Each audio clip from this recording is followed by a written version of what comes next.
नितों नेले आपे नोआ हुयना नौगड़ा माने बुरु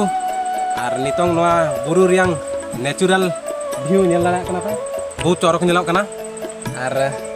बाडाय कथा गे माने अतु दिसम बीर बुरु और बाजार दिसम अपेक्षा दो अतु दिसम लाइफ गे इन्या मेन सेट ते दो दाड़ान बाखरा और ताहन बाखरा दो ठीक गया चिकाते नितोंगा डेट रे बाजार दिसमें चला ओंडे बहुत दूषित दा दूषित हय अडिगान उनकागे दूषित जिनिस ताहे को किंतु नोआ आबो जहाँ की बुरु दिसम एरिया रे दो माने जतोआ के नेचुरल और ओंडे पूरा बेस बेस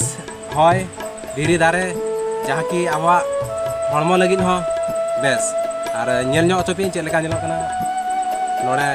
नौगड़ा बुरु रियांग और नोआ बुरु दो एक्चुअली हुयुग कना बारिया जिलाते इया हकना डिवाइड हकना जहाँ की मिटांग दो हुयुग कना केवझर और मिट्टी दो हुयुग कना जाजपुर तो ओना जाजपुर और जहाँ को मेना केवझर सीमांतर माने जॉइंट हकना ओना बुरु हुयुग कना नौगड़ा बुरु नोते अड़ी चौरक नेलोग कना हाना हानते किंतु ना अंते सेन दाड़ा चे बांगा बइन बुझाव दाड़ा कना किंतु हाना लातार से धारा रे अंते रे आरो टोला मेना और नौगड़ा टोला मेनते ओना गे को मेता का और नोते दो हुइना ओना चेतान धारा से और नोना कर दो पहिल दो माने गड़ा हुड़ू को चासे थाना तो किछि नोते फॉरेस्ट को पालन को चेद को चको भाबी बाड़ा किया ओना चिका नोते आरो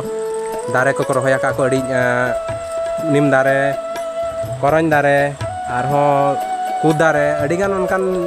बेस बेस दारे को रहोया का को नेल दाड़ा कना पे